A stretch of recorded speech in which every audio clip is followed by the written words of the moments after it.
Hi guys, welcome back to my channel. మా పాపకి ఈరోజు లంచ్ బాక్స్లో ఒక మంచి కర్రీ చేశాను, మీకు షేర్ చేస్తాను.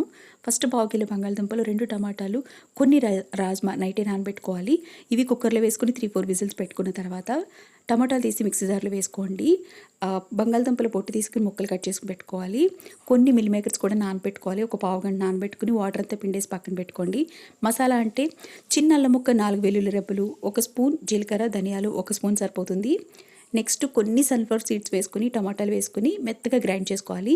1 ఉల్లిపాయ సన్నగా తరిగేసుకుని మంచిగా ఫ్రై చేశాక రాజ్మా మిల్ మేకర్ కూడా వేసి 1 నిమిషం ఫ్రై చేసిన తర్వాత ఉప్పు, కారం, పసుపు వేసుకొని మనం ఏదైతే గ్రైండ్ చేసుకున్న మసాలా ఉంది కదా అది కూడా వేసేసి 1 గ్లాస్ వాటర్ వేసుకుని మొత్తం కలిపేసేయండి. కాస్త కొత్తిమీర, మనం తరిగి పెట్టుకున్న బంగాళదుంప ముక్కలు కూడా వేసేసి మూత పెట్టుకుని మీడియం ఫ్లేమ్లో 10 మినిట్స్ కుక్ చేసుకుంటే చాలా బాగుంటుంది. మళ్ళీ ఒకసారి ఓపెన్ చేసి కాస్త కసూరి మేతి వేసుకుని పైనుంచి ఇంకొంచెం కొత్తిమీర